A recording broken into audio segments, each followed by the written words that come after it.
guys, so are you guys excited for the 50 marks question? I'm back with it. Yes, you have heard it right. I'm with 50 marks question, and there are 11 questions in total, so that means there will be total 11 videos just for solving 50 mark questions. How many minutes, how many time should we spend on 50 marks question? 90 minutes. 90 minutes, exactly 90 minutes, not less, not more than that. If you are exceeding your time, 90 minutes, you have to go to your section B and focus on your other two questions of 25 marks. That is a wise strategy to apply. Don't get stuck. And before you attempt 50 marks question, warning that you have to attempt all your 25 marks question first before you can attempt your 50 marks question. The reason is 50 marks question is not from one single area of the syllabus. It in one question it is the combination of different syllabus area. There are 5 areas in AFM, 5 main parts. We all know: risk management, investment appraisal, mergers and acquisition, reconstruction, then see role of senior financial advisor. So all these 5. Okay, we don't know how many will come in one. Maybe all the 5 areas can come in one, or maybe 2 areas. We don't know that. Okay, but at least 2 to 3 areas will come in one question. That is 50 marks question. What's with the 25 marks question is 25 marks question we know. If a risk management question is asked, it is only on risk management only. If it is acquisition and merger, we know it is only about acquisition and merger. But 50 marks question is tricky, right? It has a lot of things. It has you need the knowledge from various syllabus area. It is combined in this one question. So before you attempt this, you have to be good with your syllabus overall in all the parts, not just one part. And if you ask me what are the questions I'm going to get in part A, that's not my job because I cannot predict. I'm not an astrologer, and so you are not. Okay, you also should not do that prediction and all. Okay, what will come for 50 marks, what will come for 20. Never do that prediction thing. Yes, you can do is you have to be prepared for all the areas. That's the only thing you can do. That's the best strategy. It's like, how do you define a good swimmer? A swimmer is the one who knows how to swim. So a swimmer will never blame that the water was so deep, so I was not able to swim. So don't blame the circumstances, don't blame the questions which you get. I wasn't prepared. You should not say that. Your attitude at this stage should be that whatever the question comes, let it come. I'm all confident. I have prepared enough for it. So now I can handle it. Yes, there are some mistakes. You will do mistakes. Errors are there. We all are humans after all. We are not machines, right? So perfection, don't hope for it. You cannot. But at least you can make sure that your mistakes reduce, right? Your mistakes should not increase day after day. Okay, more and more. As more questions you do, your mistakes should keep reducing. You should never do the same mistake again. If you have done one mistake in one question, when you come to another question, you have to understand. Again, you will make some other mistake, but that would be a different mistake, not the same mistake. Okay, so 50 marks question. Another special thing about this 50 mark question is your professional marks are there in this 50 marks. It comes in a section A. In fact, I always advise to start with section A first, 50 marks question first when you open the paper, because your professional marks are here. It's a big mark, right? 50 mark. 25 marks is little easier. Case study is also simpler, more smaller. You will be able to manage it at the end. But 50 marks question needs a lot of attention, right? If you keep 50 marks question for the end, there is no harm in that. That also you can do, right? In that case, you have to be very good in your 25 marks, the 225 marks question. You have to be very confident that you can handle both very well. So in section A, 50 marks question, if you are doing at the end, if you are not able to manage it so well also, somehow if you try to manage it, that's okay. But if you are saying that you are not so good in the other two questions, your 25 marks question in section B, then section A you have to start with it. It's better to start with section A. Because when I started, I always start with 50 marks question. I didn't even see, because there's no comparison. I don't read what should I do first. There is no question of what should I do first. I just start with 50 marks question. And after that, when I have to choose between the two questions, the 225 marks question, there I can make a choice which one I want to do first. I think one question I got on reconstruction for my section B, the other one was exchange rate. So I of course choose risk management first, and then the reconstruction part I did at the end. Okay. So coming to that, here I will be teaching you. I have in fact made a video also on report writing. You must have seen by that. And for the first time viewers who haven't seen that video, please go and check that video first. How to make a report, because that is very essential. You need to make a report in section A. So you should know the format.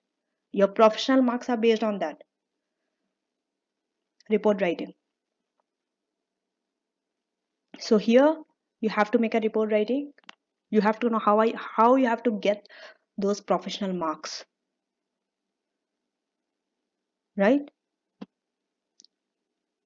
So, and it's a very lengthy question. Even the case study will be very elaborated. It's very, maybe it will come up to 2 pages or 1.5. Let's see how long is this. 1, 2, 3, 4. So you can see it's almost around 4 pages, right? Including the requirements. So I'm done with my introduction part. As you can see, 48 to 57 questions. In your textbook is for 50 marks question. You have to attempt to do 50 marks question.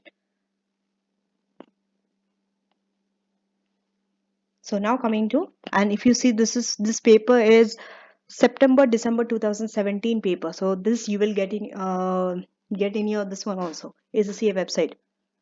There also on the past paper you will get this paper.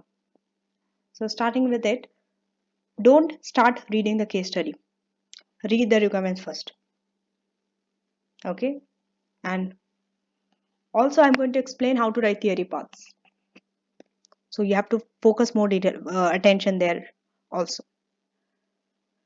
So coming to the requirements, as you can see, there are how many requirements are there? 1, 2, 3, 4, 5 requirements are there. Yes, your requirements will be more. This is a 50 marks question. So since this is the first time we are doing a 50 mark question, I will go a little slow here. And time yourself. Okay. I would even advise that since this is a 3 or 15 minutes paper, so that first 15 minutes is up to you how you want to use it. I want to recommend that it's better that that 15 minutes you use for reading that case study in section A, that 50 marks question, because it's more long, it's long. Okay. But again, I say you don't have to follow me. It's up to you. You can use your own method. But I'm just saying the method which worked for me, and also it worked for other students who passed. So based on that, I'm telling you this. Now coming to section part A. Discuss the possible reasons for the finance director's suggestions that Conejo company should benefit from high level of debt with respect to risk from protection against accusation bids and from tax benefit. Okay. So higher level of debt, how they are going to benefit from higher level of debt, from protection against accusation bids and from tax benefits. Usually this is a theory question. Okay, this looks like a theory question, but we'll see whether we need to use any numbers here or not. Coming to part B, or part B is the main thing. Just see part B. Part B is the one where you have to make a report for whom? Report for the board of directors of Conejo company. Conejo. And wherever you have to make a report, your professional marks also will be there. Prepare a report for the board of directors. It's usually for the board of directors only. So in your report, you have to include all this. All this has to be there. One is for 6 marks. The other one is second is also for 6 marks. Third is 11 marks. And if you go to the fourth, it is for 16 marks. These are huge marks which you cannot afford to lose at all. If not full, but at least you should get 75% of each, under each. Okay. So coming to first one, let's read what is first thing. Estimates and briefly comment on the change in value of the current bond and the coupon rate required for the new bond as requested by the CFO. So estimate and briefly comment on change in value of the current bond and coupon rate required for the new bond. So this is, you can see, this is about bond. You don't have to read the whole case study to understand. You can, from the requirement, you can understand it is about bond. It is about the valuation of the bond. So this tells you that you should know about, you have to be good in bond valuation. So just make an annotation. Okay.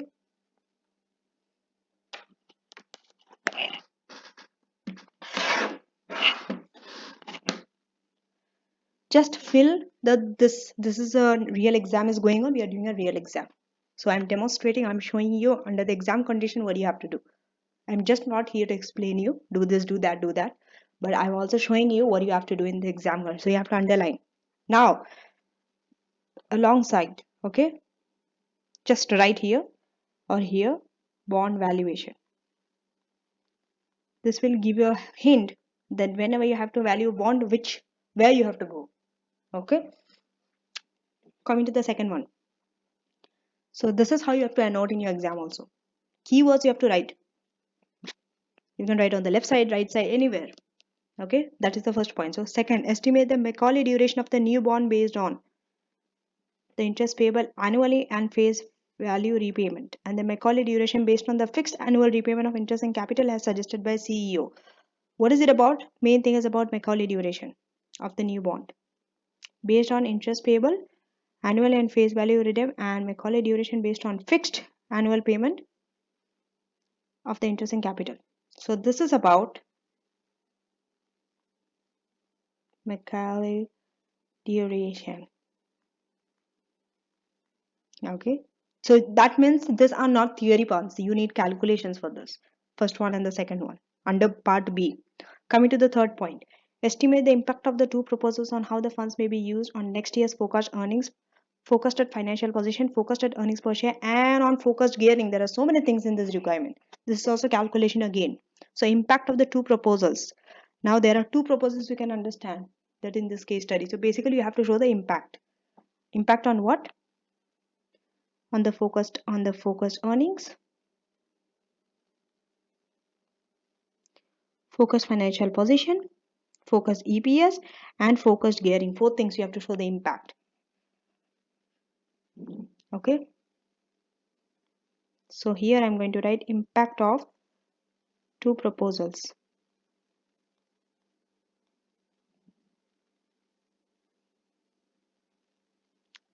In four places you have to show the impact: earnings, financial position, EPS, and gearing. Coming to the fourth one, using the estimates from, now you see, this is why when you write a report or something, when you're writing, you have to work in that order which is presented to you. Don't try to jumble or mix, because you might need the previous parts answers. Not always, but most of the time, yes, it is, because everything is in part B only. So using the estimates from first part, second part, and third part of B, discuss the impact of the proposed financial reconstruction and proposal on the use of the fund on. So this is about what? Proposed financial reconstruction. You can see that 50 mark this question has bond valuation, Macaulay duration, impact of the two proposals, financial reconstruction. This has some various syllabus area, you can see. Okay, so on this 4, on the company, then possible reactions of credit rating companies, and on the expected credit migration, including the suggestion made by CEO. Then the equity holders, congees equity holders, and then current and new debt holders. So on each of them you have to discuss the impact of the reconstruction. Now read this very carefully. Professional marks will be awarded in part B for the format. Make sure you know the format. It has a clear to whom you are sending, from whom, what is the subject, what is the date, and introduction, main body, conclusion or recommendation. Structure. It has to follow structure. Everything has to be in a structure. Divided in paragraphs and subheadings. Put it in correct heading or subheading. Presentation of the report. It should be neat and tidy and clear to understand. It should not be messy. One piece of information is on this side, the other piece of information is on some other page. It should not be like that. Okay, I will take you through that report and show you. So that's it. Part A and Part B. Part A is a theory question, if you see. Now I'm going to show you how to write this theory part. Okay, and how to take the points from the answers which you are given. But first we have to read the case study. Okay, so Conejo company is a listed company based in Adila and uses dollar as its currency. So it is a listed company, uses dollar. The company was formed around 20 years ago and was initially involved in cybernetics, robotics, and artificial intelligence within the information technology industry. So the wide main industry is IT industry. In that, he's involved in cybernetics, robotics, and artificial intelligence. At that time, due to risky ventures, right? We all know IT industry is risky. Conejo company undertook its cash flows and profits were very varied and unstable. Cash flows and profits were varied and unstable. Cash flow and profit keeps changing. You cannot predict. Sometimes the cash flow or profit is very high, other time is very low. Okay. Around 10 years ago, it started an information system consultancy business and a business developing cyber security system.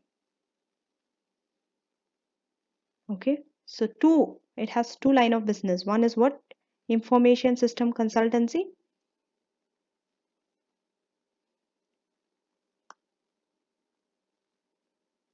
Okay. The other one is, this is number 1, developing cyber security. Number 2. Both this business, so it has two businesses now. Both this businesses has been successful and has been growing consistently. This in turn has resulted in a stable growth in revenue, profits, and cash flows. The company continues its research and product development in artificial intelligence and robotics. Okay, we know that there is a high research and development cost involved for this artificial intelligence and robotics, but this business unit has shrunk proportionally to the other two units. Which business unit are they talking about?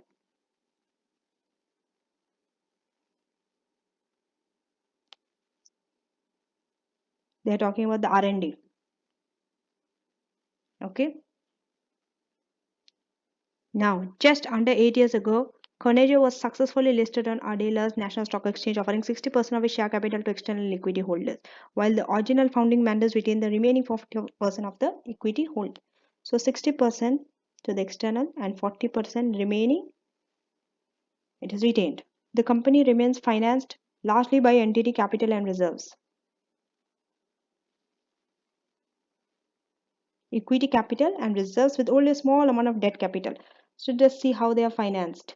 Largely by equity capital and reserves, but only a small amount of debt capital. Due to this and a steady growing sales revenue, profits, and cash flows, it has attracted a credit rating of A from the credit rating agencies. Okay.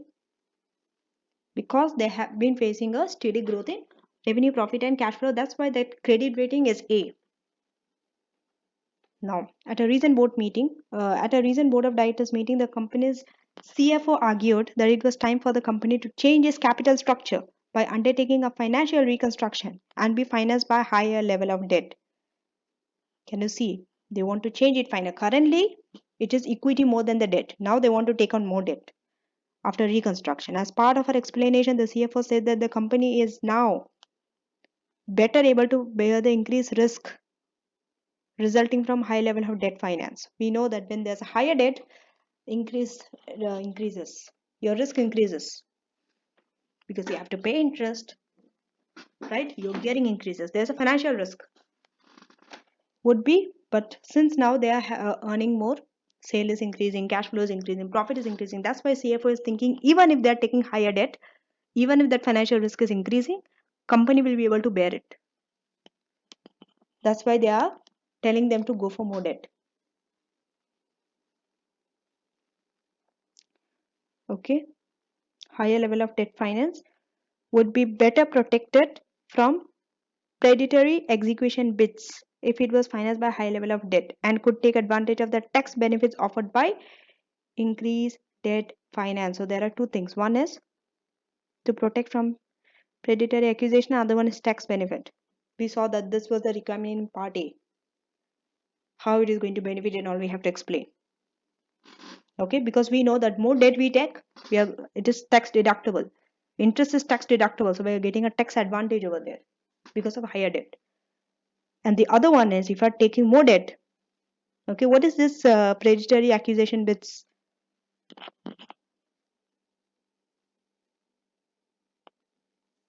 If you're having more debt in your capital structure, then another company, another successful company or a bigger company taking your company over, the chances will reduce. They don't want to take you over now. You are you are becoming less attractive for the company who wants to take over. Why is that? Because no company wants to deal with a company who is having a high financial risk, who is having more debt. It's risky. So you are protecting that also, and also you are taking the advantage of tax benefit also from higher debt. That's what they are saying. So she also suggested, who is she, the CFO, suggested that the expected credit migration from a credit rating of A to a credit rating of BBB, if the financial reconstruction detail below took place, which would not weaken the company financially. So they are trying to say, because why credit rating will change? That credit rating will change because when you are taking more debt, your financial risk will increase. Because of that increase in financial risk, you are you become more what do I say? The bank and all will take you. There's a more doubt of you paying whether you'll be able to pay the interest or not on time. So you become more risky for them. So they give you less credit. They reduce your credit rating from A to triple B. But even though the credit rating is reduced, it's not going to affect the company financially. That's what the CFO is saying. That is the CFO's belief. Based on that, CFO is saying that it's better to go for the more debt. Coming to the financial reconstruction, how is it reconstructed? So this looks a good question, pretty good question. The reason is because this is on financial reconstruction, and I know all of you struggle in reconstruction part, right? So it's better to do the tough things first, right? That's what I believe. Tough things first, easy things later. Okay, so coming to the financial reconstruction part, the board of directors decided to consider the financial reconstruction plan further before making a final decision. Financial reconstruction plan would involve raising 1320 million, that means 1.32 billion new debt finance consisting of bonds issued at their face value of 100.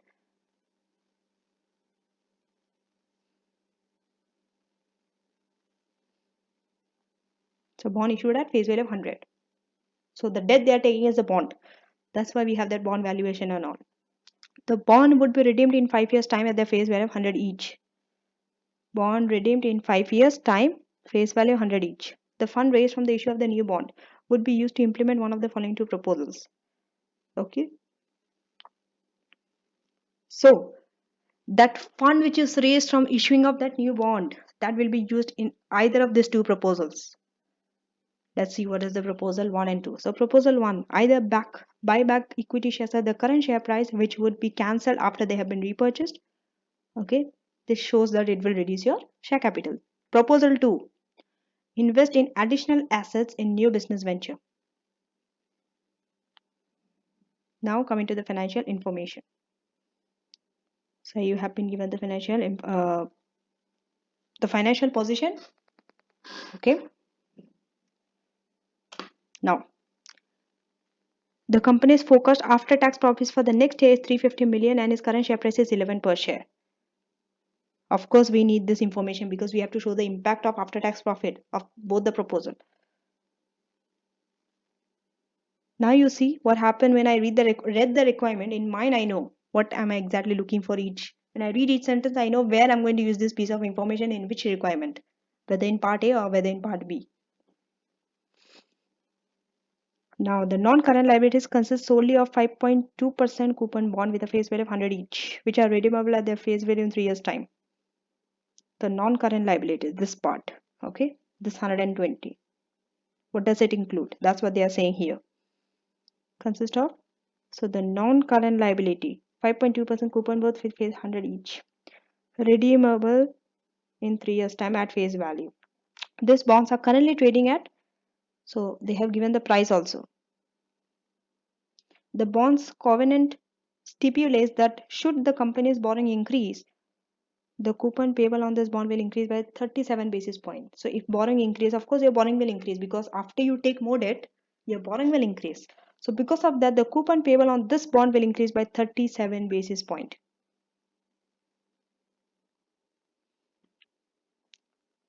Pays a tax at a rate of 15% per year, and it's, so tax is 15%, and its after tax return on new investment is estimated at, okay, because under proposal 2 we are doing a investment in assets, right? I think no, investment in assets or new business, invest in additional assets in new business venture. Yeah, so for that, what is the return? That return is 12%. So for that, for proposal 2 we need that. Now coming to other financial information, okay, of course, for whenever bond is given, we need the yield spread, we need the current government bond yield curve, okay, for the 5 years, because it is redeemable in 5 years time, the new bond, and the yield spread also for A, triple B and double B, okay, for the 5 years. So you need to use this information as well. The finance director wants to determine the percentage change in the value of the company's current bond. So what is that percentage change? How much the value of the bond changed? Okay. If the credit rating changed from A to double B. This has been asked in the requirement. Furthermore, she wants to determine the coupon rate at which the new bond would need to be issued. What is the coupon rate at which new bond should be issued? Based on the current yield curve and the appropriate yield spread given above. Coming to the last paragraph, the company's CEO suggested that if company paid back the capital and interest of the new bond in fixed annual repayment of capital and interest throughout the 5-year life of the bond, then the risk associated with the extra debt finance would be largely mitigated. Largely mitigated because it is fixed, right? There's no change in the interest and the capital in this 5 years. So in this case, it was possible that credit migration by credit rating companies from A rating to triple B rating may not happen. So because the risk will be largely mitigated, so they are saying because of that, maybe that credit migration from A to triple B might not happen. He suggested that comparing the duration of the new bond based on the interest payable annual and a face value in 5 years time with the duration of the new bond where the borrowing is paid in fixed annual repayments of interest and capital could be used to determine this risk mitigation. So now coming to the requirement, again start reading your requirements as I told you.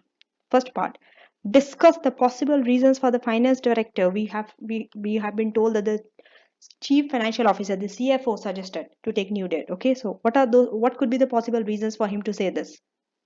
That the company should benefit from high level of debt with respect to risk, from protection against accusation bids, and from tax benefits. So there are 3 things basically. One is protection from accusation bid, one is tax benefit, the other one is benefit from high level of debt with increased risk. Now we'll take you to the answer. Okay, just don't look at any answer. If you see, okay, just check part A, only focus on part A, how the marks are divided. So it is divided into 3 separate parts. First you need to understand that whenever you write a theory part, how that theory part, it might be talking about many different things in one single theory part. It's for 7 marks, but the 7 mark is not just for explaining one thing. It is divided into 3 different categories, but how are you getting marks? It is usually better to divide equally. Okay, So first, being able to bear higher level of financial risk, 3 marks. Protection from the predatory takeover bids, another 3 marks. And taxation benefit, another thing. Of course it cannot be 3 3 3 because then you are getting 9 marks, but keep it a balance, that divided equally. Okay, maybe it could be 2 2 and 3. Yeah, I just took you to the marking scheme so that when I explain you in the answer, it becomes easier for you. So if you see the theory part, it is like this. How many paragraphs?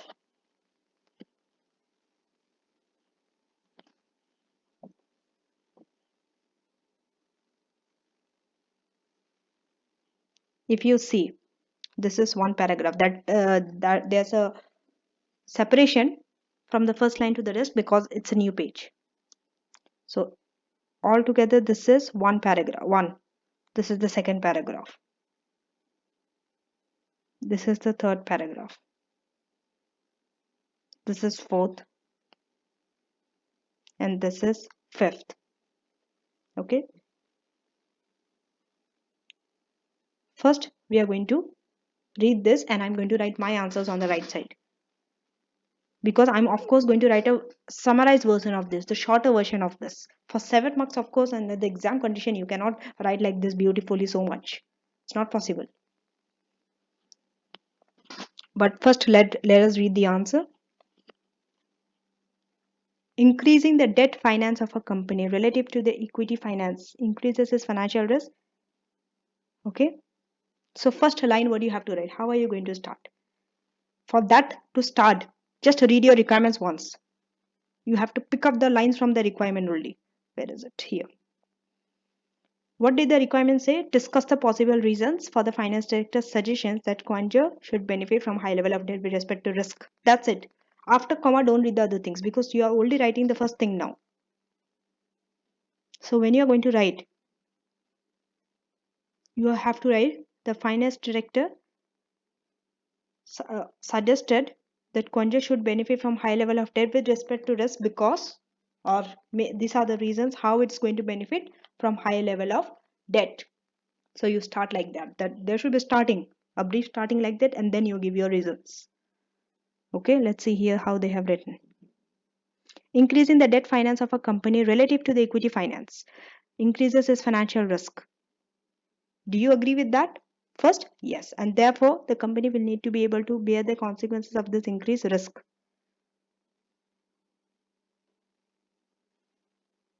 Okay, so if I have to write this line, I will say increasing the debt finance. A normal person will write like this. Okay, this is more elaborated. Increasing the debt finance of a company, or maybe of the I can name the company. What is the company? Conejo. Increasing the debt finance of Conejo company will increase its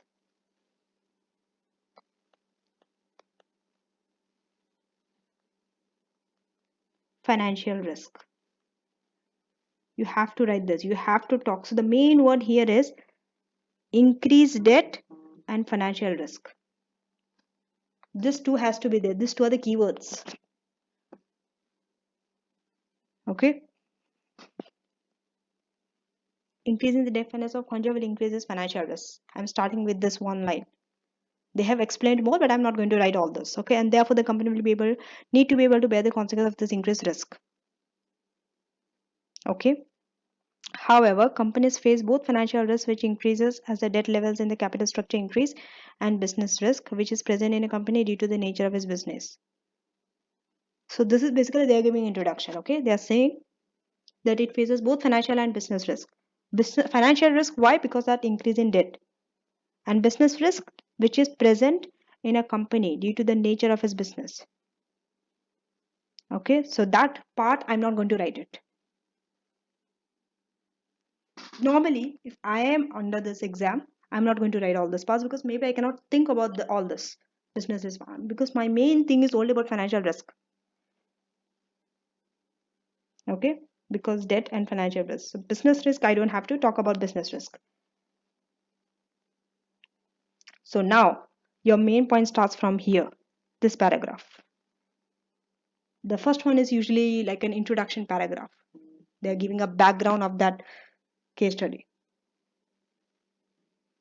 So now in the case of Konja, now how they are referring, you see how they are referring to the case. First they gave general, that if you increase the debt finance this happens and all. Now they are referring in the case of this company.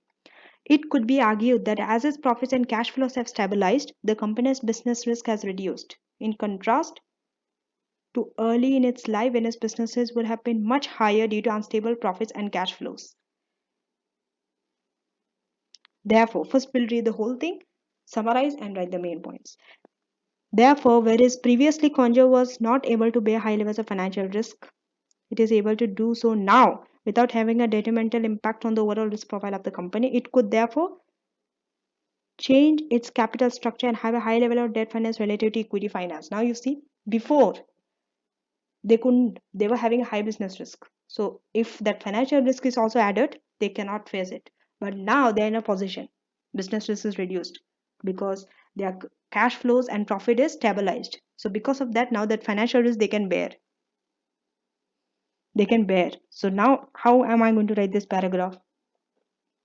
Okay, in the same paragraph only I'm going to put it. Okay, increase the debt finance of consumer increases financial risk.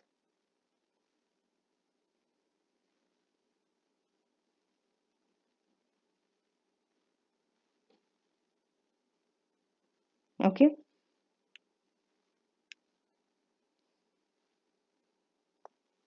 wait. So now you think, you also take a paper, a pen and a paper and write sentences, whatever you think from this. How are you going to pick up the lines and write in your own words? Okay, try to write in your own words because this is how you are going to learn theory part. If you have to learn how to write a theory part, you have to make a habit of writing everything what you read in your own words, not exactly copy paste their thing. Otherwise, you will never learn from it because theirs is their words, but you have to write in your own words, meaning the same thing, meaning you have to keep the same. That's what I'm doing here. Parallelly, I'm writing. Okay. So I'm also thinking.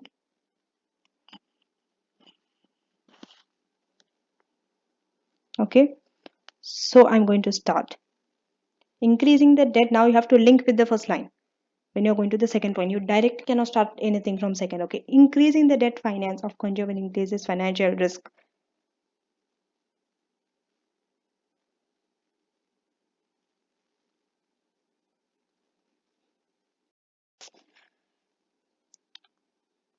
Oh, it's not working. Something will happen.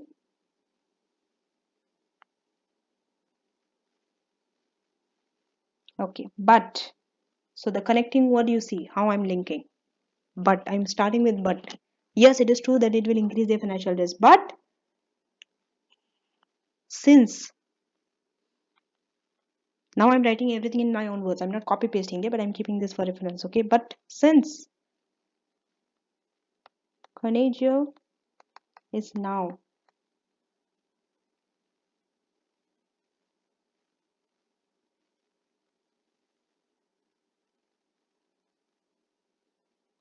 having, okay, since Conejo is now having a stabilized profits and cash flows. Okay, but since Conejo is now having a stabilized profits and cash flows, what happens after that?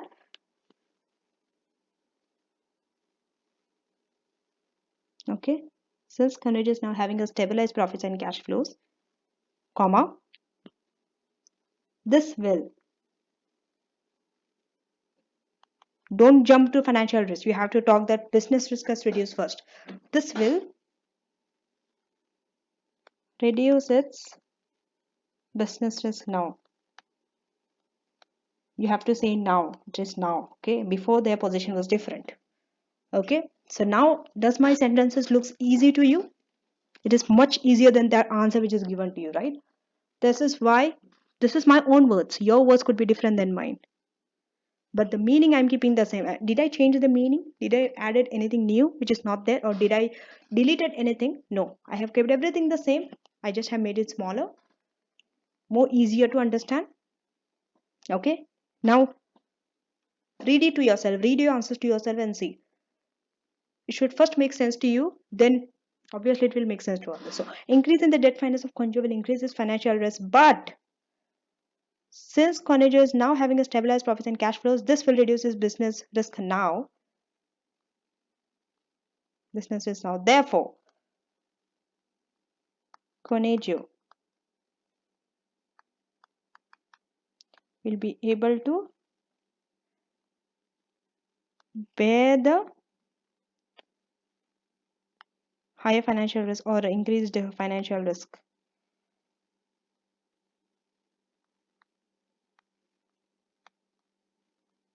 Okay, Conejo. Just see how each time I'm saying Conejo, Conejo, Conejo. Each time I'm referring to the company. I'm not keeping my answer generalized. Even if theory, if it's independent theory or related to your numbers, you have to write about the company, you have to mention. Therefore, Conejo will be able to bear. Who is able to bear? The company. Therefore, the company will be able to bear the increased, this is cut, sorry, the increased financial risk. Therefore, financial risk increase now. Now you see. Just with that paragraph.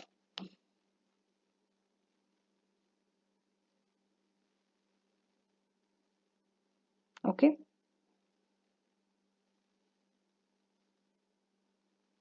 Will be able to bear the increased financial risk now. Therefore,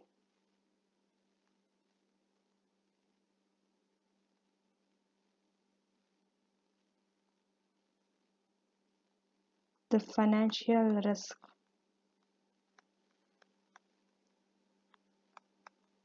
will not have much impact, or you can say a detrimental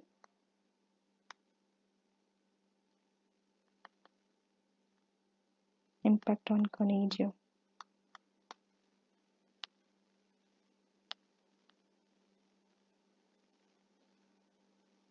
Overall risk profile of the company. Yeah, so that okay will not have a detrimental impact on Conejo's overall risk profile. Done. How many lines did I take? 5 lines only. It is saying exactly the same thing, but here in this case, additionally they refer to the previous also. That previously they were not able to bear the high level of financial risk, but now they are able to do. You have to talk about the before thing. You have to refer that. Okay. Therefore, it could therefore change its capital structure and have higher level of debt finance relative to equity finance.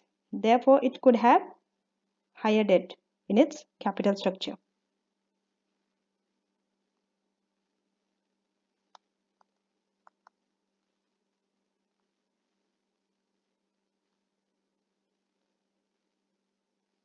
Higher debt in its capital structure in Conejo's capital structure.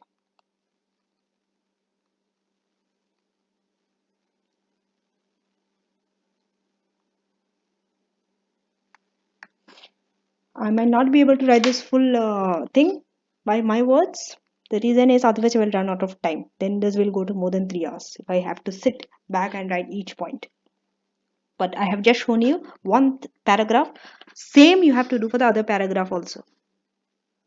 Okay, since this question is very long, so looking at the nature of this question, I will not be able to write everything word by word for you. But you have to explain this, that before you were not able to do this because cash and profit were not stable. Therefore, this will have an impact. But now it will not have an impact because it has stabilized. Therefore, the company should go for debt. They can take on more debt. So like this, you have to talk. Because the question asked whether higher debt, you should go for higher debt or not, or how it's going to have an impact, how it's going to benefit. So that benefit you have to show that before they were not having a benefit, now they are having that benefit. That comparison has to be there. I didn't write in my answer, but you have to write it. But keep it brief. Just see, my each word is very brief. Each sentence is, it's not very lengthy. I'm not keeping on elaborating on the same thing. It's just 5 lines. Okay. Coming to the next paragraph. Here they already talked about risk. Next is already about, see how the main thing from the requirement they are keeping it in the first line itself, the first sentence, the opening of the sentence. That word has to be there. This is what I wanted to show you. Even for theory part also you have to write like this. Okay, the predatory accusation of one company by another could be undertaken for a number of reasons. Okay, so here they are giving you that reasons. What reasons? How an accusation happens. In what circumstances? So they are giving the reasons. Let's see.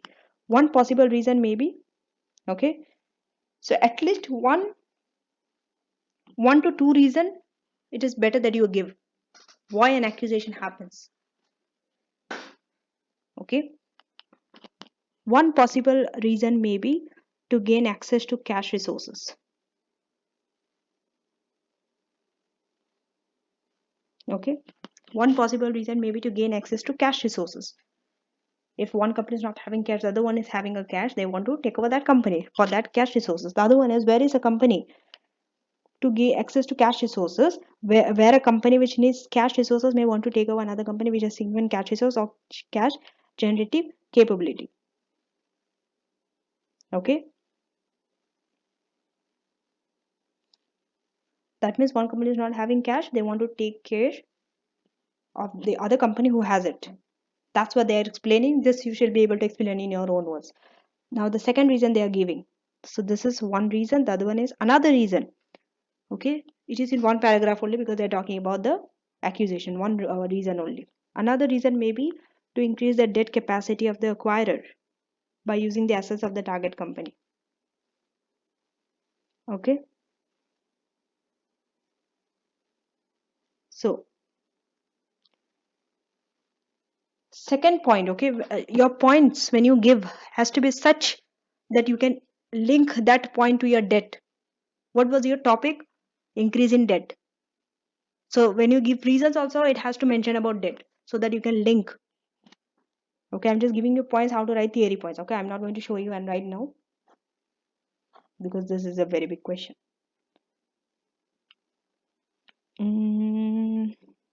Maybe for the other short questions and all, maybe somewhere I will just do theory questions and then there I can tell you and actually write my answers.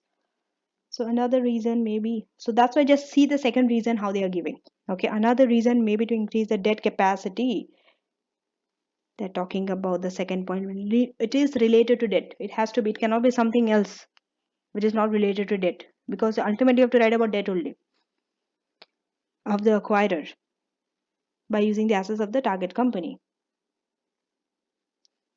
where the relative level of debt finances increase in the capital structure. Now they are talking about, now you see how they are linking. From here onwards, they have started linking it with the debt. What happens when you increase that debt in the capital structure? Okay, so where the relative level of debt finances increase in the capital structure of a company through a financial reconstruction, like in the case of Conejo. How are you getting this point? Increase in the capital structure of a company through a financial reconstruction. You have, this is a financial reconstruction question. How are you increasing debt? You are increasing debt because of financial reconstruction. Not like normally you are taking debt. You are taking debt just to have a financial reconstruction. Like in the case of Conejo company, linking is again important. Every line you have to include that company. So in this case, as a financial reconstruction, that's why increasing debt. These reasons for acquiring a company may be diminished, right? Since it is through for a financial reconstruction. So what reasons? The two reasons which you give. Okay, these reasons for acquiring a company may be diminished. Maybe it's not there. This is because Why is it? Why it will diminish? This is because the increased level of debt would probably be secured against the assets of the company. Okay, that increased level of debt, every time you have to talk about this only. How is going to benefit? You have to basically talk about it. So increased level of debt would be secured against the assets of the company, and therefore the acquirer cannot use them to raise additional debt finance. And the cash resources would be needed to fund the higher interest payment. Okay, even though this is a lengthy paragraph, you can even give one reason also. Here they have given two reasons: gain access to cash resource and all. Maybe you can cut that point out and just write that debt finance part only. Okay, coming to the tax. This is about tax. Beginning itself, we are going to the point. No beating around the bush, not keeping it at the end. So this is the third paragraph. Many tax jurisdictions worldwide allow debt interest to be deducted from profits. This you have to mention. How it is? This is basically your knowledge which you're just writing in words. We all know that because of debt, okay, that interest is deducted from profit before the tax is calculated on the profit. So increasing the amount of debt finance will increase the amount of interest paid, reducing the taxable profit and therefore the tax paid. That's it. This you have nothing to change. You have to write the exact words only. This is the exact words you have to write. We all know basically that we deduct interest from the profit and then find tax on that, right? But if the debt is increased, interest increases, so higher interest is reduced from the profit, taxable profit reduces. On that, when you calculate tax, that tax is also reduced, therefore your tax is saved. So all the steps you have to write in sentences only. That's it. Like this only, same way. That's why I'm not writing the point. There's no use of me repeating the points.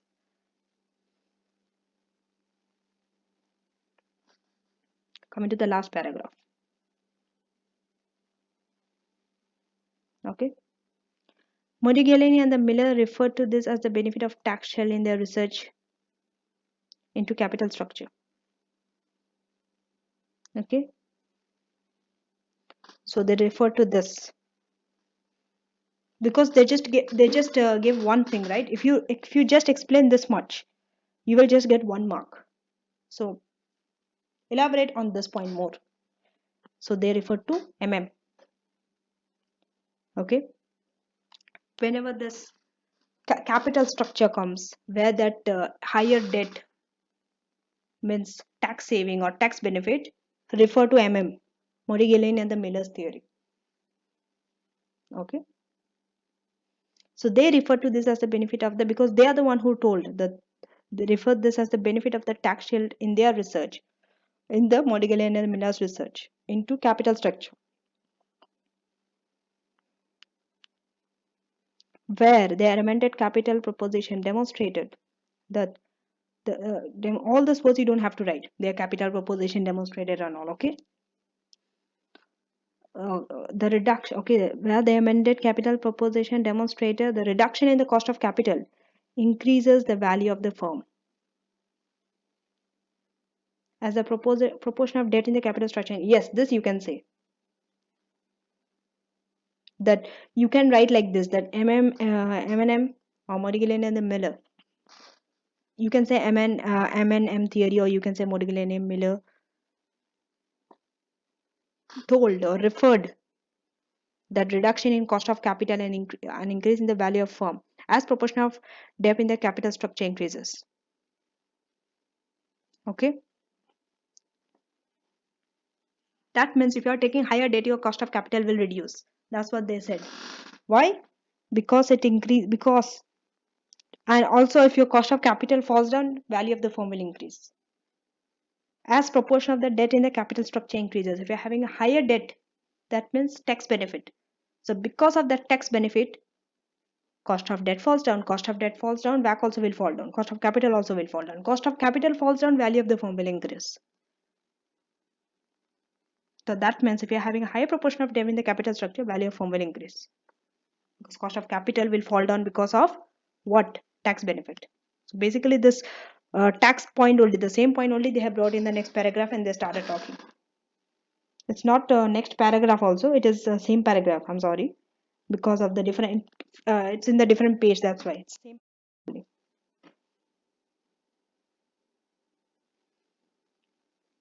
So this is a theory question and just see how they have answered it. Basically, in all the point you have to say how increase in debt will benefit, how it benefited from accusation, from being not being taken over, how it benefited from your uh, tax, okay, and then how it benefited the risk, that increase in risk, financial risk. Still, you are benefiting from higher level of debt. Basically, you have to explain this only, but try to write in your own words this answers. It will help you a lot. So already 1 hour, right? Around 56 minutes I've spent it on this. So let's just jump to second part B. I'm interested about that more. That's more important because it's total, right? 50 minus 7, 43 marks. 4 marks comes from your professional marks. So it's a report. How are you going to write a report? Right? Just see. This is a report. You have to write a report. That is a report. Okay? You can follow this also to from the date, the subject, and then you can write the introduction. Okay? So this step also you can follow. You can write like this also. Okay? Report to whom? To board of directors, Conejo company. Refer the name of the company. Which company is this? And the report to whom? The board of directors. Clearly they have to prepare report for the board of directors. So write in your heading report to the board, Conejo company. This has to be there. Then introduction. This subheading introduction. What are you writing in the introduction? What you're writing in the introduction is this. This this one, this one, this one, this one. In short, you're writing, summarizing everything and writing what you are trying to do. Okay, let's see how the introduction is. I've told you keep your introduction very brief. Just see, it is just 4 lines. Okay, the fifth line is not completed, just 4 lines. Introduction very brief, conclusion very brief. Now coming to the introduction, copy paste or learn or memorize how introductions are written. I would say that. Okay, so this report, how they started, this report discusses, this becomes it's like a monologue. You can memorize it and keep it, and everywhere wherever report is there you start like this only. This report discusses whether blah blah blah blah, rest all depends on the case scenario on your study. So this report discusses whether the, after this I'm already underlining till here because after that it depends on the scenario. Every scenario is different, every case study is different, so you have based on that. In this, what do you have to write?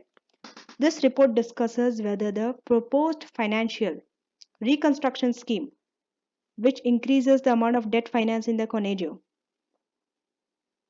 So you are writing the keywords, okay? You're not writing step by step. First thing, okay, bond valuation, you have to find, I'm going to find bond valuation, I'm going to find Macaulay duration. No, the main thing, look at the bigger picture. It is about, it's a financial reconstruction. That is the main topic which is going on. So link that and increase in debt, of course. So proposed financial reconstruction scheme which increases the amount of debt finance in the Conejo company, again referring to company, must, would be beneficial or not to the company, and the main parties affected by the change in the funding, namely, okay, so all this you are saying from your part 4, equity holders, debt holders, credit rating companies, and to the company also. So basically your introduction should be, this report discusses whether the financial reconstruction scheme which increases the debt of the company is beneficial or not to this parties, to the stakeholders. Okay, you are referring also, you are naming also who are the stakeholders, the equity holders, the company, the debt holders, the credit rating companies. Everything from the requirements only you took. Okay, and finally, financial estimates provided in the appendix I used to support. This also I am underlining. You can memorize. Okay, you're not going to put numbers over there or do calculations over there, or going to say I'm going to find this, I'm going to find, let's say you have to find three things. You're not going to say I'm going to find number one, I'm going to find number two, I'm going to find number three. No, just in the simple like this. Financial estimates provided in the appendices are used to support the discussion. That's it. So that means every calculation what you do is not in your main report, is not in your main body. It will go under appendixes as workings only. You have to keep this in mind. Usually when we have to make a report, first keep your report format ready. Right? Report to board of directors, company, introduction, write your introduction, leave space. Leave some space, one page, two page, three page, it depends. It depends on your judgment also. Okay. You will know by that time how many pages you have to leave. Start doing your appendixes and start working on it, because of course you need the numbers to write your report. You need your calculation part first, but you cannot write your calculation in your report. That's what I'm trying to say. Your calculation is separate from the report. It is in your appendixes. So if you see first, impact on the Conejo company. What is the impact on Conejo company? This is a subheading. You have to decide on the subheadings after that introduction part. What will be a subheading? It is your judgment, professional judgment. What you are going to use. It can be different from individual to individual, but it will not be wrong. Impact on the Conejo. That's what you told in introduction also. Impact on the company. So first you are finding on the Conejo. That's why that was your first subheading. How you take your subheadings in order, that also matters a lot.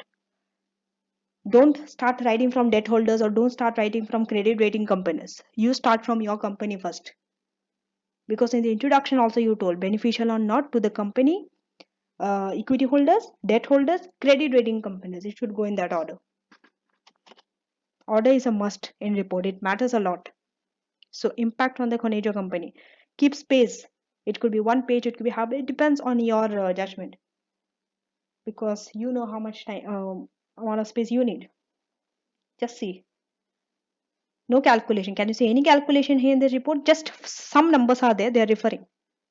Some numbers I can see. 12%, I can see 15%, but no calculation here. Okay. Reaction of credit rating companies.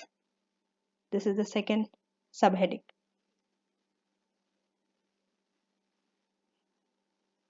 Okay.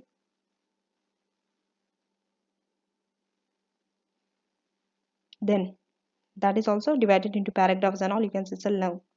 Impact on equity holders. It depends. Okay. Let's see this thing. Yes, you are following this order. So on Conejo, on the credit rating companies, on the equity holders company, and the current and new debt holders. Okay. So now, impact on debt holders. You are not doing any calculation here. And finally, conclusion. Just see your conclusion. Just see your conclusion. It's not lengthy. Your conclusion should not be so lengthy. Then where are your calculations? Calculations falls under appendix. Here, if you see, all these are your calculations. This is how you have to start with. Report compiled by the day, the appendices. You have to write it appendices. Appendix 1. Divide it into different appendixes. Okay. Appendix 1. Appendix 2. There also you're putting subheadings. Okay. The bold ones are subheadings only. Appendix 3. Okay. Do we have more? No. That's it. So all this, just see how lengthy is this calculation. How many calculations you have to do. It requires you have to be calm. You don't have to go to that panic mode. You have to prevent yourself from going to panic, because what happens is most of the students, I know most, at least around 90% of you, when you go to their exam hall and say these questions, oh my god, so much of calculations, where do I start from? You start panicking. And you actually, some of you I know are very smart students. Literally, you like, we always expect such high grades, and then you just panic and then you just mess it around. Even the easiest things which you know. So don't do this. Break it into step by step. Okay. Break that big question, that big chunk of questions into small pieces, and try to manage small pieces first. Okay. Appendix 1. What is Appendix 1? Go in that order. Go in that order. First find BI. What is BI? Write it from the case study, from the requirement. They told new bond valuation. Change in the Appendix 1 also you have to write a subheading. What is it? Name it. Change in the value of the current bond from credit migration and coupon rate required for the new bond. That's it. So now you have to do your working. Okay. If you see here also, it is divided into different subheadings before we come to Appendix 2. Okay, so just work on bond ratings, valuation. Just work on that. Forget about everything. Macaulay duration, everything else you can forget now. When you are working on something, you have to forget the wall, you have to forget about all the other questions. Only keep that question in mind and work on. That is the only way that you don't panic. Okay. So coming to, for this, we need the spot yield curve. What is the first thing when a bond is given? When we need to find that value, before finding the value, okay, spot yield curve, we need to find for what? The rating changed. For the new rating, we need the spot yield curve. Okay. So for the first 5 year, let's see. Just from here. What is it?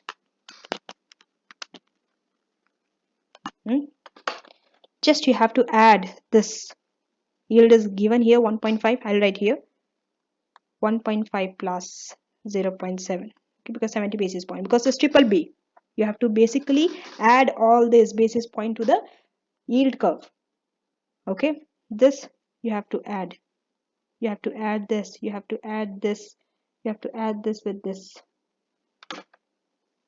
Because now it's triple B. Okay.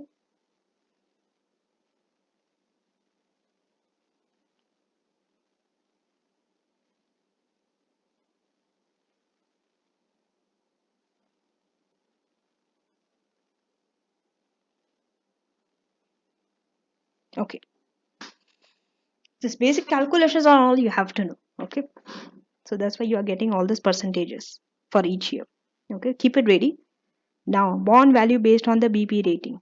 All this rating you have to use to find the bond value. Okay.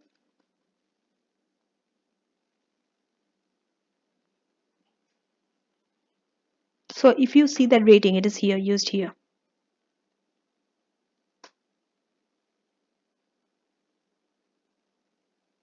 But we are only using it for the 3 years. Why? Not 5 years. Okay. And that 5.57. How we got this 5.57? We have to go back.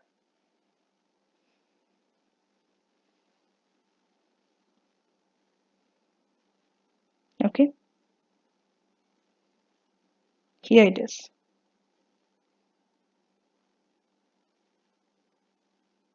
Not here.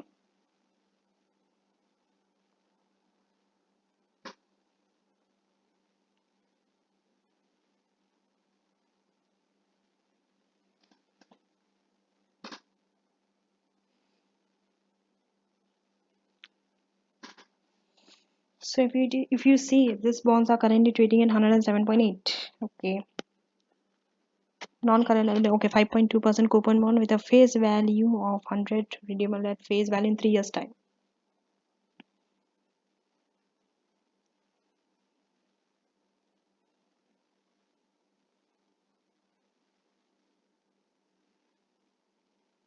So current bond value, if you see 107.8, we just took it from here. But this, based on this, it is this. But how did we get 5.57? That is my question. Because earlier one was 5.52. Okay, this is 5.57, and this will be 105.57 because face value 100. With that 100, you are adding the interest 5.57. But how is it 5.57?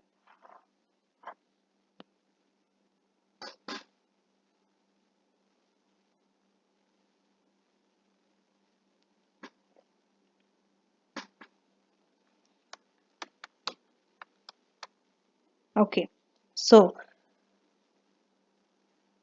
the bond covenant stipulates they if the borrowing increase, coupon payable on this bond will increase by 37 basis points. So before it was 5.2, if you see the coupon. Now increased by 37 basis points. That's why 5.2 plus 37.037. That's how you're getting 5.57. Okay, for the new one. So that's why you're getting this 5.2 plus 37 basis point.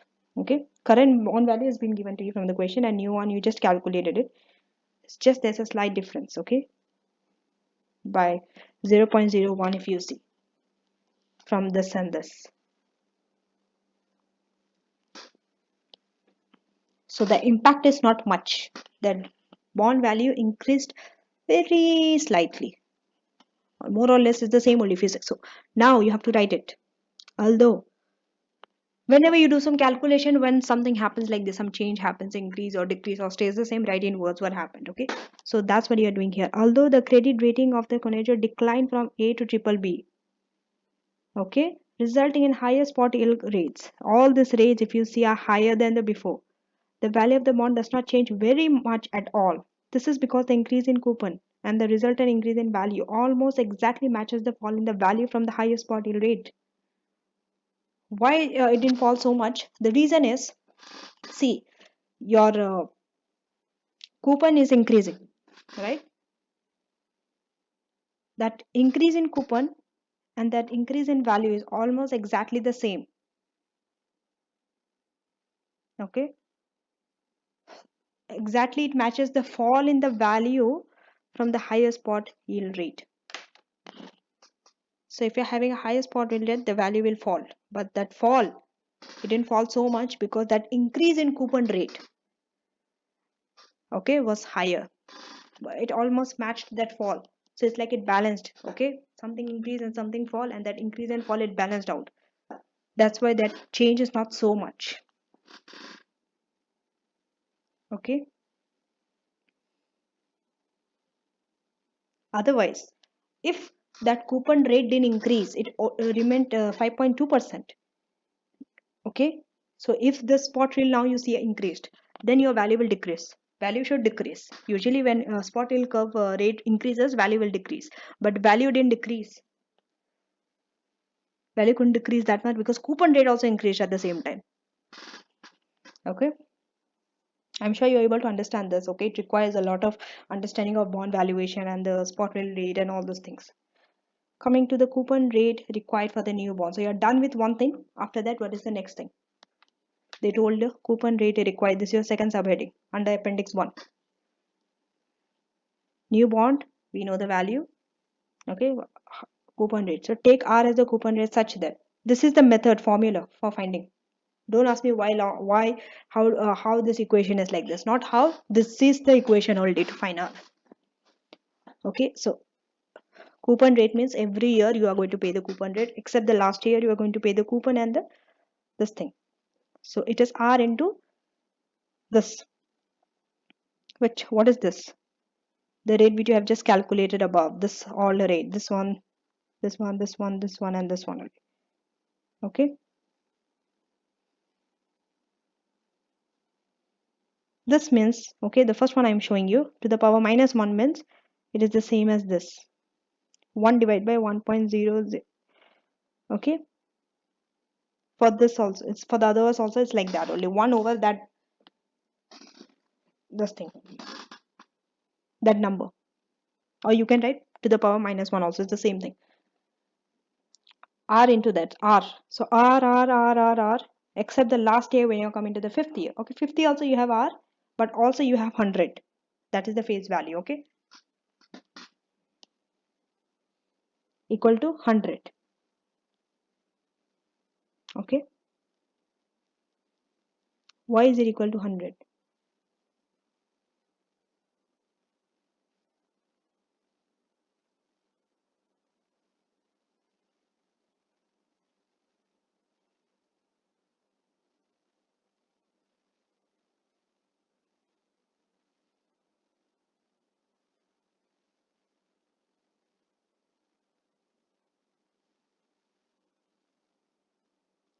The bond would be between 5 years time at the face value of 100 each. Okay.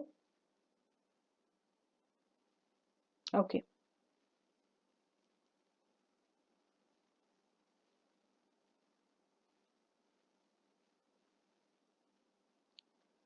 So now you are giving it equal to 100 because they told it is 100 each. They have given you the value. So now you should be able to get all this, okay, the calculation.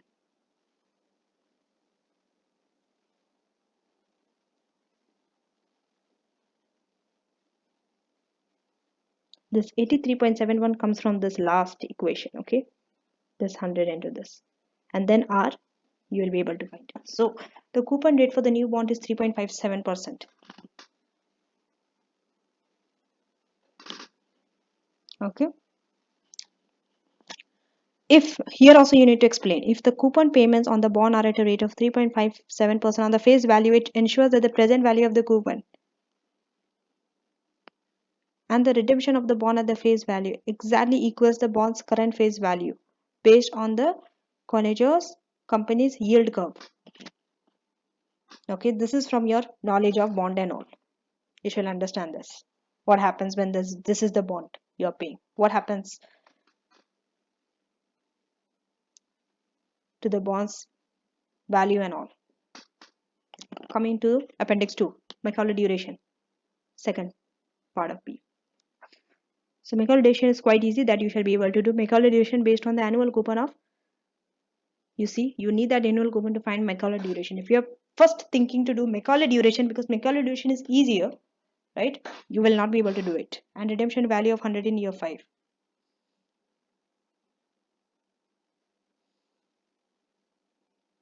So now this rates, again the rates which you have calculated in the beginning only are using every year. Okay, 3.557, that is the coupon into this into 1 year. That is how you find your Macaulay. You multiply into the number of years. Okay, and when you're coming to the 5th year, okay,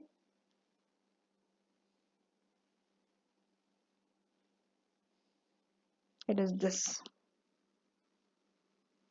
divide by 100, okay, because redemption value is 100 in year 5, so you have to divide it by it. Make sure that you know how to find Macaulay duration and all. You're good in it. Once you're good in it, you will understand this better. So basically all this you are taking after you get for each and divide by 100, 4.7 years. This is Macaulay duration.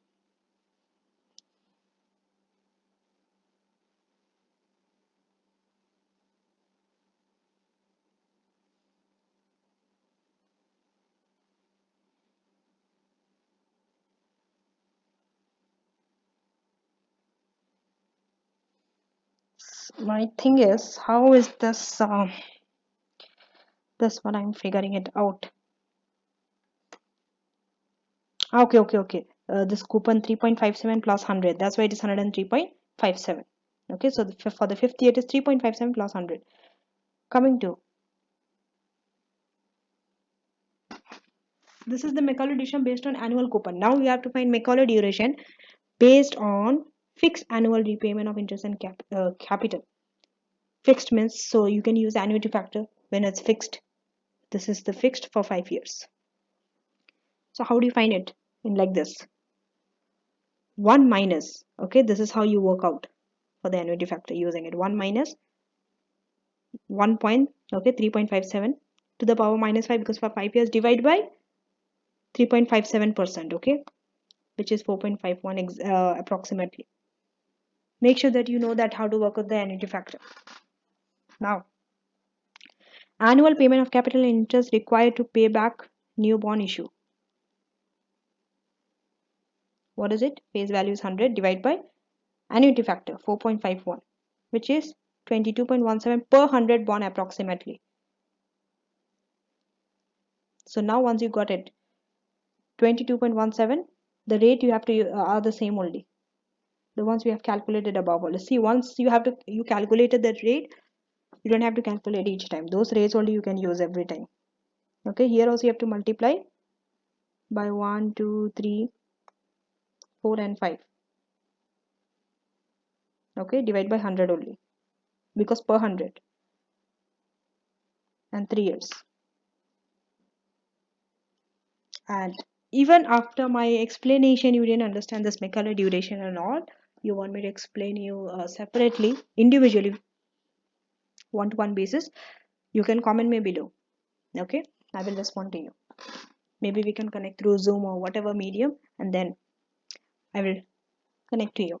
Now, there is some alternative presentation of duration calculations. Discount factors are based on the interest rate shown in the previous presentation. Okay, so this is an alternative way. Maybe you are familiar with this method because this is the method we have been working in our textbook also. That's why that looks a little confusing. So this way also you can show. Maybe here you will understand it better. But just make sure that it's one of this or that, not both together, because you're wasting time. Alternative means there is many way of showing one thing. Okay, based on annual rate of 3 and redemption. Okay, so for the first, you do the time for the 5 year. Each year it is 3.57, 3.57, 3.57. Here 100 plus 3.57. Then discount factor. Discount factor you take. Okay, how are you going to take the discount factor? It is this only, 1.02201. Let's say for the first year, that means it is this. Do it in your calculator and see. It is 0.978. That's why exactly you have rounded. Okay, and round up your discount factor always to 3 decimal places. That's how you are getting for the other 5 years also. Okay, then multiply that by the discount factor present value. That present value, percentage of that present value. So total present value is 100. Out of that 100, 3.5. That means it is 4%. Multiply this 4 by the number of year. Okay, here they have written the formula. Okay, so add all this. You shall get 4.7. Are you getting 4.7 here? Yes, here exactly you are getting 4.7 even under this method. Coming onto this, based on fixed annual repayment of interest and capital. So it will be 22 only. Through annuity we got. But that annuity you have to do to get it. And then discount factor will be same only. No change.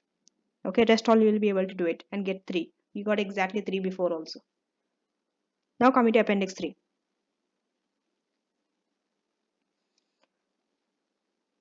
Focused earnings, financial position, EPS and gearing. Okay. So first we are working with the focused earnings. Adjustments to focused earnings. Write it. Then we work on focused financial position. Then we worked on EPS and gearing. Here it is. EPS and gearing. Both. Of course, you cannot work on EPS and gearing without working on the focused earnings and financial position. You need to work on that first. Okay. I always tell you, whatever order they give, follow that order. There's a reason why they're giving that order, because maybe you need that information for the later calculation. So here in this case, focused earnings. Proposal 1, this is how you have to put in a table format. Always take a ruler. Okay. Write this, make column, make lines, divide it. Okay, current. Current has to be there, not just proposal 1, 2. Current, proposal 1, proposal 2, or proposal 3 also if there are 3 proposals. Amount, if you are writing in full amount, then you don't have to write this line, but most of the time you will, okay, for the simplicity purpose, you might not want to deal with so many huge number. You don't want to work in millions, so write it, okay, amount in dollar millions. Focused after tax profit, 350 they have given to you. Proposal 1 and 2, it will be same only. Okay, now after tax profit, what do you have to work here? What is this question about? Debt means interest. So you have to work on the interest. Interest payable on additional borrowing. Number 1. Additional interest payable due to higher coupon. This is another one. Return on additional investment after tax. You have to see in proposal 1, you are taking a borrowing. So what impact it could have on borrowing? One is interest payable on additional borrowing. The other one is additional interest payable on higher coupon. In proposal 2, your additional investment in non-current assets. So for that additional investment, you are getting a return. So that return also you have to take into account for the focused after tax profit. Okay. So first working, this is number 3. Only these 3 things. That's it. So first, it will only have an impact in first and second will only have an impact under proposal 1, or is it in proposal 2 also? I can see in both the places it is having impact.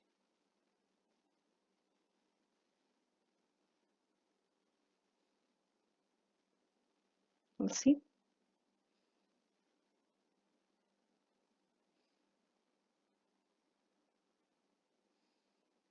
Let us see. Invest in additional assets in new business venture.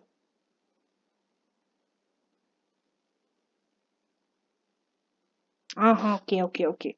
It is not just in additional assets in new business venture. So it will have an impact.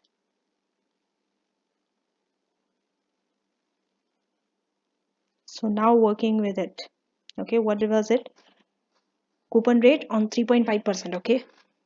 Additional borrowing, they told it was 1320. On this 3.57%, on this tax, after tax you have to take. Tax is 15%. So you're getting 40.06, both where it will affect. Coming to additional interest. Here, what was a higher coupon? This. Because of that higher coupon on 120, okay, tax. Why is it 120? Okay, first we'll see that.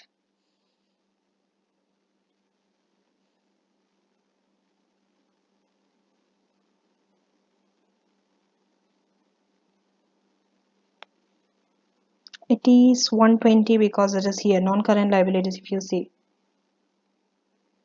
Okay, this one. On this, okay, that coupon increased 37 basis point. The other one is on this 1320, you're paying high interest.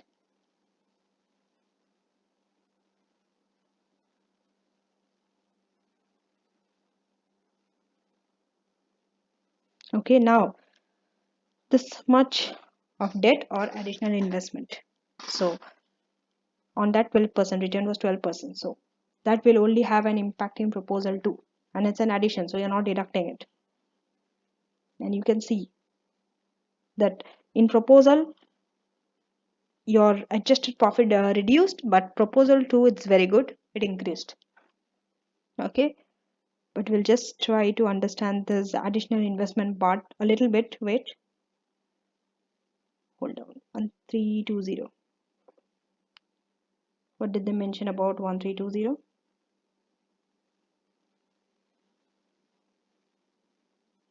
Okay, the fund raised from the issue of new bond. Okay, because of that, yes. So that 1320 can be for additional investment also, for new debt also. That's why it's affecting both the places and also 1320. Okay, now coming to the financial position. Current, everything you can copy paste from the current balance sheet. And now proposal 1, non-current asset will not change in proposal 1. Proposal 2, yes, it is changing. By how much?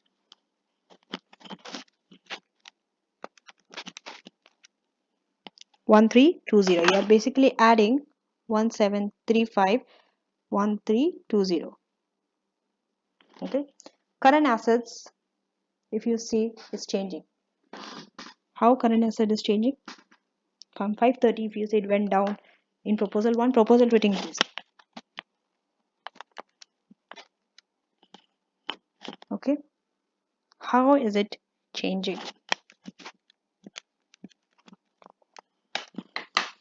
See, look for your this proposal 1. Okay, this interest and this interest, additional interest, this will be reduced from your current assets because we assume we are paying it by cash. So 530 minus 40.06 minus 0.38, you are getting this. Okay, next,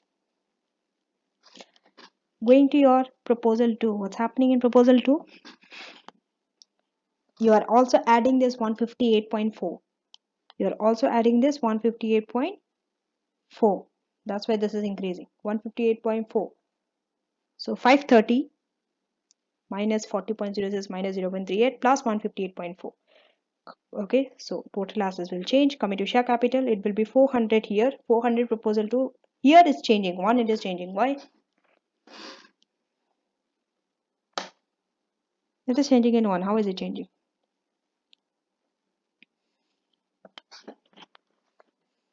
Okay, we'll come to that at the end. Okay. Keep it aside now. Coming to reserves. Reserves will reduce here. Very drastically it reduced. How? How did the reserve reduced?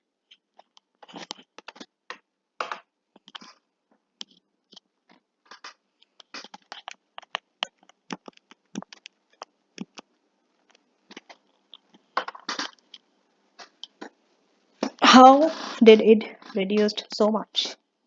Of course, you have to use here the forecasted earnings only. That part. Because your reserves under proposal 1, okay, it's taking into account the reduction in share capital also, and also the adjusted profit after tax.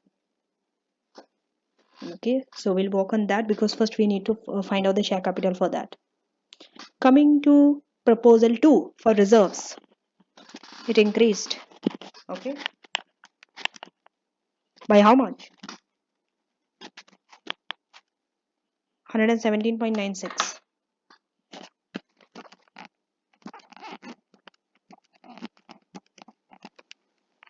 117.96. It is just this only, basically. This. You 1700 plus 158.4 minus 0.38 and minus 40.06. You will get this. Since there's no change in share capital, it is not so tough. Okay, then coming to non-current liabilities. Okay, it increased again. So it will be 1320 plus 120. For both it will be same. Current liabilities will be same. Okay, and rest all you'll be able to calculate it. So now coming to share, because if you don't work out that share part, you cannot find your gearings and EPS. For finding your gearing and EPS, you need that. Okay, let me circle it also. This and this, very important.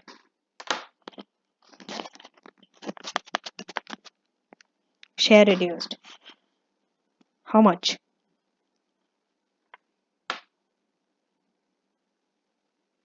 It is basically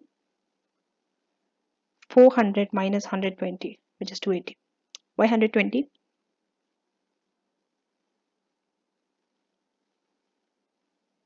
Why 120? Because now you are taking debt compared to equity. So your debt you are increasing, equity you are reducing. That's why you have to reduce that debt by the equity, from the equity. That 120. So it's 400 minus 120, which is 280.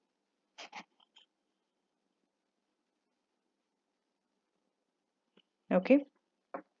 That 120 which was there in the bond, which was there as the bond in your balance sheet previously. Okay, let me take you to that balance sheet.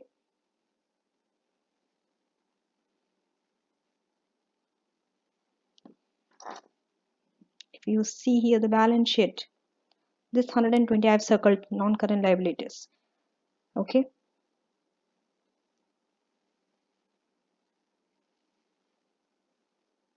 Which will be,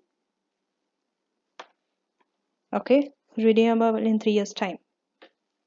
It has to be out from your share. It will reduce your equity because you are increasing your debt by that 120.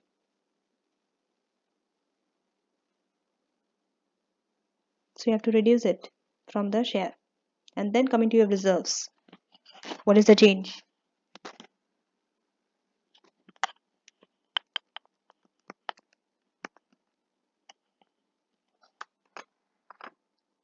If you check the difference between two, it is something 1240.44.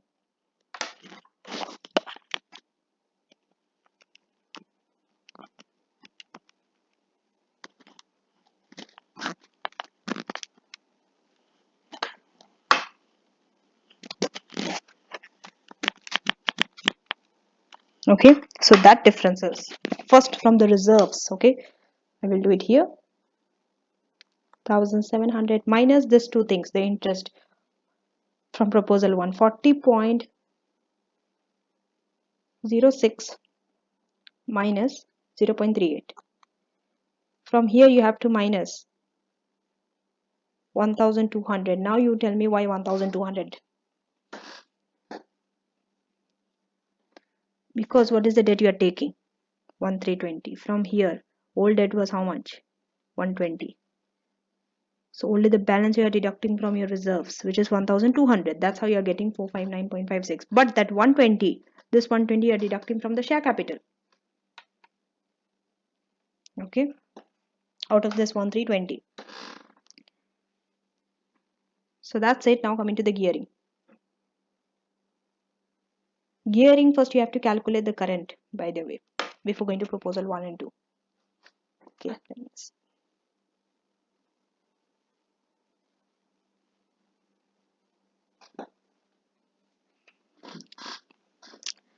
So gearing, percentage of, okay, whenever you are writing gearing in EPS, write the formula non-current liabilities over equity, 5.7%.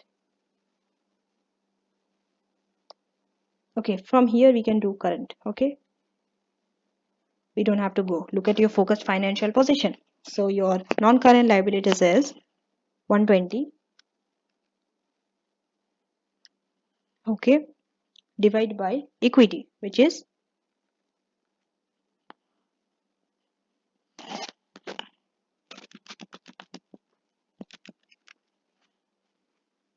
how much?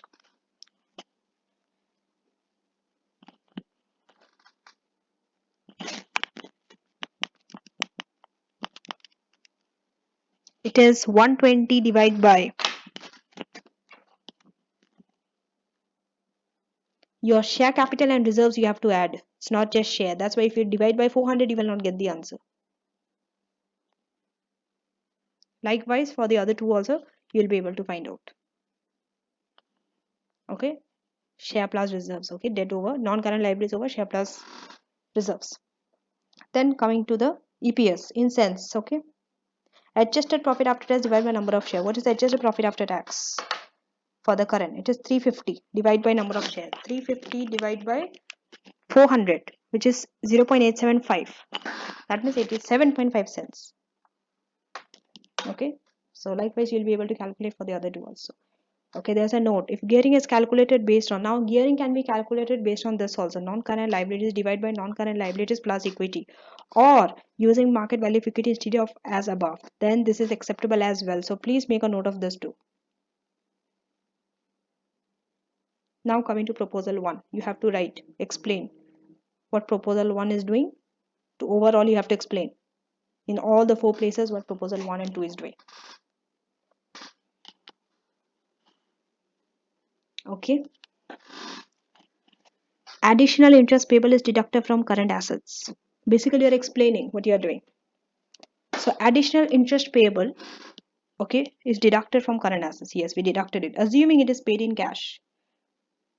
Whenever it's not clear that they have not told you anywhere in the case study that interest or additional interest is paid, deducted from current assets because it is paid from cash, but we are assuming it is paid from cash.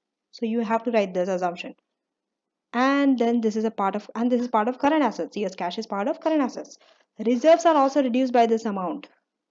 You see, other assumptions are possible. So if you have some other assumptions, let's say you are assuming that it is not being paid, so you can write it under current liabilities also. There is no harm, but you have to write in your assumption that you assume it like this. Share repurchase, we repurchase the share, that's why we are reducing it. Share repurchase as follows. Okay, share price was $1 into 120 million shares, deducted from the share capital, and 10 into 120 shares deducted from reserves.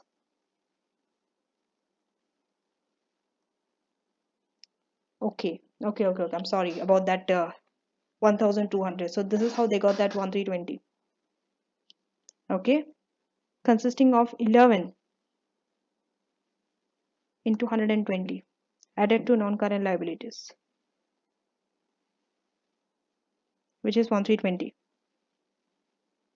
Because but they have told also the value of non-current liabilities is 1320.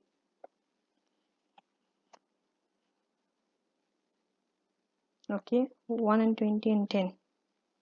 Let's see the share price.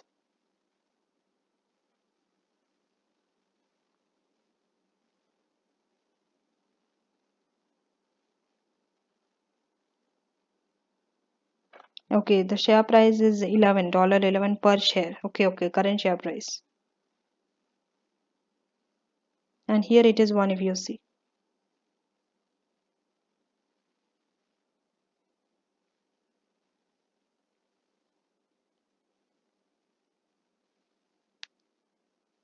So coming to proposal 2, treatment of additional interest payable is as per proposal 1. Additional debt finance raised is this. It is added to non-current liabilities and to non-current assets, assuming that all this amount is invested in non-current assets to generate extra income. It is assumed that this all are assumptions. In different paragraphs, you are writing each assumption. It is assumed that this additional investment generates a return of 12%, which is added to current assets and to profits and therefore to reserves. Explanations given in this notes are not required for full marks, but are included to explain how the figures given in Appendix 3 are derived. So, this thing you don't have to write in your exam in this paper because they didn't ask you for assumptions and all or to explain, but usually they ask you. 90% of the time they ask you to how you got to that approach, explain or state your assumptions. But it's always better that you state your assumptions because then it becomes clear why you're using a certain figure, which will help you to get more marks even if you're wrong, mathematically wrong, right? But still you will get marks for that assumptions. Credit will be given for alternative relevant presentation of financial. There are many ways of discussing and giving the presentation of financial positions. Okay, so now we are done with all the appendixes.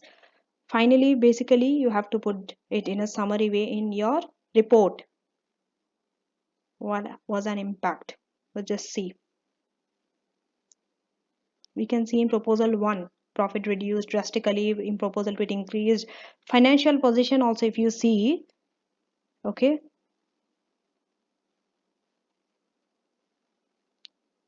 3 is giving the highest, and your gearing very high rate increased.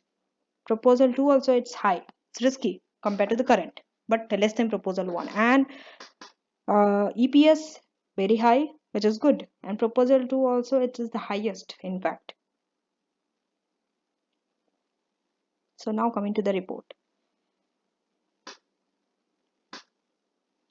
So my report part will be,